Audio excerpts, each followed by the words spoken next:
జమ్మలమడుగు ఫ్యాక్షన్లో fire brand tension పాలిటిక్స్కి care of address. ఇది సంక్షిప్త రూపం. తెలుగు రాష్ట్రాల్లో ప్రత్యేకత సంతరించుకున్న జమ్మలమడుగు రాజకీయాల్లో ప్రత్యేక బ్రాండ్తో రాణిస్తోంది. జమ్మలమడుగులో నాయకులు తీసుకున్న నిర్ణయంతో స్వపక్షులను విపక్షాలుగా మారిపోతారు. రాజకీయ ప్రత్యర్థులుగా ఉన్నవారు ఊహించిన విధంగా ఒకే పార్టీలో చేరి మిత్రబంధాన్ని కొనసాగిస్తారు. ఇది జమ్మలమడుగు ప్రత్యేకత. ఇక్కడ రాజకీయ పార్టీలతో పనిలేదు. ప్రజల కోసం, ప్రగతి కోసం పాటుపడే నాయకుల వ్యక్తిత్వానికే ప్రజలు పెద్దపీట వేస్తారు. తెరచాటు రాజకీయంలో జమ్మలమడుగు నాయకులు ఎవరు, ఎలాంటి పాత్ర పోషిస్తున్నారో ఇప్పుడు చూద్దాం.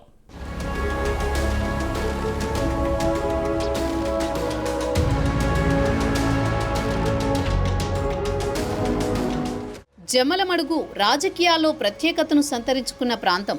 ఇక్కడ తెలుగుదేశం పార్టీ ఆవిర్భావానికి ముందు పరిస్థితులు వేరు, ఆ తర్వాత పరిస్థితులు వేరు. 1983 ఎన్నికల్లో ఇండిపెండెంట్గా పోటీ చేసిన పొన్నపురెడ్డి శివారెడ్డి కాంగ్రెస్ అభ్యర్థి తాతిరెడ్డి నరసింహారెడ్డిపై గెలుపొందారు.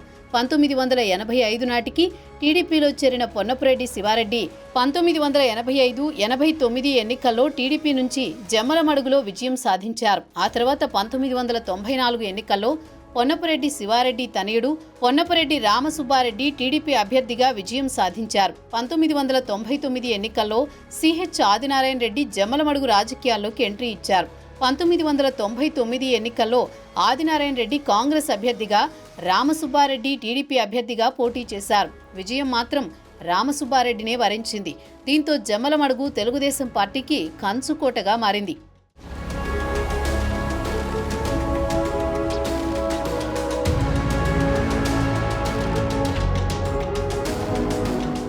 2004 నుంచి జమ్మలమడుగులో ఆదినారాయణ రెడ్డి హవా మొదలైంది. 2004-2009 ఎన్నికల్లో జమ్మలమడుగు నుంచి కాంగ్రెస్ అభ్యర్థిగా బరిలోకి దిగిన ఆదినారాయణ రెడ్డి టీడీపీ అభ్యర్థి రామసుబ్బారెడ్డిపై విజయం సాధించారు.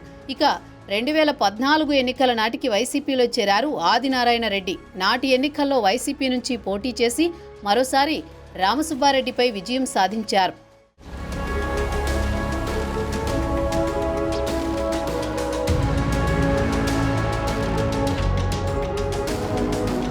రెండు 2014 ఎన్నికల తర్వాత జమ్మలమడుగు రాజకీయాల్లో పెనుమార్పులొచ్చాయి. టీడీపీ అధికారంలోకి రావడంతో ఆదినారాయణ రెడ్డి టీడీపీ గూటికి చేరారు. దీంతో అప్పటి వరకు పచ్చగడ్డి వేస్తే భగ్గుమనేలా ఉన్న ఆదినారాయణ రెడ్డి, రామసుబ్బారెడ్డి వర్గాలు రెండూ ఒకే గూటికి చేరాయి. ఇద్దరి మధ్య సమన్వయం కుదిర్చిన టీడీపీ అధినేత చంద్రబాబు నాయుడు ఆదినారాయణ రెడ్డికి మంత్రి పదవి ఇచ్చారు.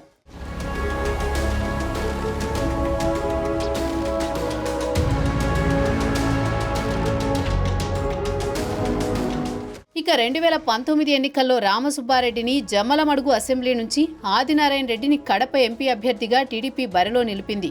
అయితే ఇద్దరూ ఓటమి పాలయ్యారు. రామసుబ్బారెడ్డి సుధీర్ రెడ్డి చేతిలో, ఆదినారాయణ రెడ్డి అవినాష్ రెడ్డి చేతిలో ఓడిపోయారు. ఆ తర్వాత రామసుబ్బారెడ్డి వైసీపీలో చేరగా ఆదినారాయణ రెడ్డి బీజేపీ కండువా కప్పుకున్నారు. దీంతో ఒకప్పుడు తెలుగుదేశం పార్టీకి కంచుకోటగా ఉన్న జమ్మలమడుగులో పార్టీని నడిపించే నాయకుడే లేడనుకునే సమయంలో భూపేష్ రెడ్డి బాధ్యతలు తీసుకున్నారు. ప్రజలతో మంచి సంబంధాలు పెంపొందించుకుని తెలుగుదేశం పార్టీ తరపున 2024 అసెంబ్లీ ఎన్నికల్లో బరిలోకి దిగాలని భావించారు. ఇక్కడ రాజకీయ పొత్తుల్లో భారతీయ జనతా పార్టీ ఖాతాలోకి సర్దుబాటు జరిగింది. జమ్మలమడుగు బీజేపీ అభ్యర్థిగా భూపేష్ రెడ్డి బాబాయ్ ఆదినారాయణ రెడ్డి బరిలోకి దిగారు. ఆదినారాయణ రెడ్డి కూటమి అభ్యర్థిగా జమ్మలమడుగు స్థానం నుంచి విజయం సాధించారు.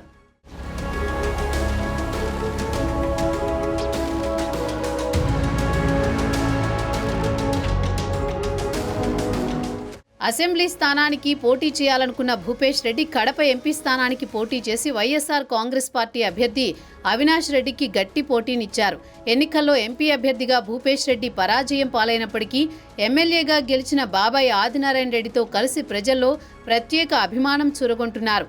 ఆదినారాయణ రెడ్డి కూటమి తరపున క్రియాశీలకంగా వ్యవహరిస్తూ ప్రజా పనులు చేసి పెడుతున్నారు. బాబాయ్ ఆదినారాయణ రెడ్డి అబ్బాయి భూపేష్ రెడ్డి ప్రజల్లో నిత్యం తిరుగుతూ ప్రత్యేక అభిమానాన్ని చూరగొంటున్నారు.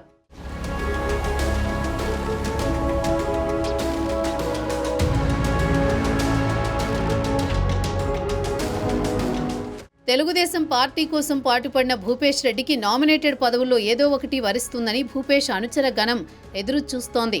జమ్మలమడుగులో బాబాయ్, ఆదినారాయణ రెడ్డి బీజేపీ తరపున, అబ్బాయి టీడీపీ తరపున పార్టీ శ్రేణులతో మమేకమై ముందుకు సాగుతున్నారు. ఇప్పుడున్న పరిస్థితుల్లో జమ్మలమడుగు రాజకీయాల్లో దేవగుడి వర్సెస్ పొన్నపురెడ్డి పొలిటికల్ వార్లో ప్రతిపక్ష కార్యకలాపాలు పెద్దగా లేకపోవడంతో బాబాయ్ అబ్బాయిలు కీలక పాత్ర పోషిస్తున్నారు. కూటమి ప్రభుత్వం అధికారంలోకి వచ్చిన తర్వాత ప్రధాన ప్రతిపక్షంగా ఉన్న వైఎస్ఆర్ కాంగ్రెస్ పార్టీ ముభావంగా ఉండడంతో జమ్మలమడుగు ప్రశాంత వాతావరణంలో కాలం గడుపుతోందనే అభిప్రాయం సర్వత్రా వ్యక్తమవుతోంది.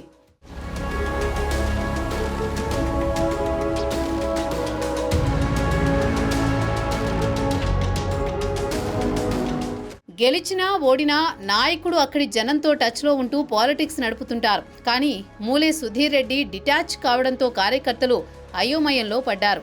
ఎందుకిలా అయ్యిందని ఆవేదన వ్యక్తం చేస్తున్నారట.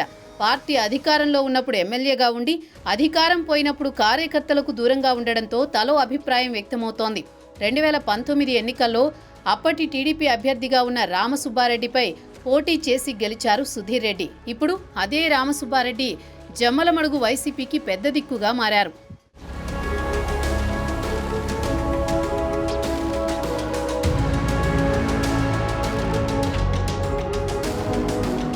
రెండు 2019 ఎన్నికల తర్వాత తెలుగుదేశం నుంచి ఫ్యాన్ పార్టీలో చేరిన రామసుబ్బారెడ్డికి జగన్ ఎమ్మెల్సీ పదవి ఇచ్చారు.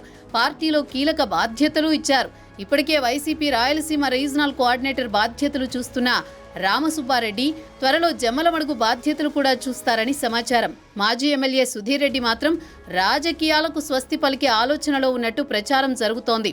హైదరాబాద్లో డాక్టర్గా సెటిల్ అయ్యేందుకు ప్లాన్ చేస్తున్నారట.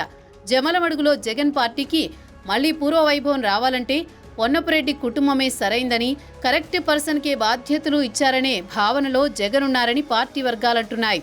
మరి జమ్మలమడుగు రాజకీయాన్ని రామసుబ్బారెడ్డి ఎటు తీసుకువెళ్తారో చూడాలి.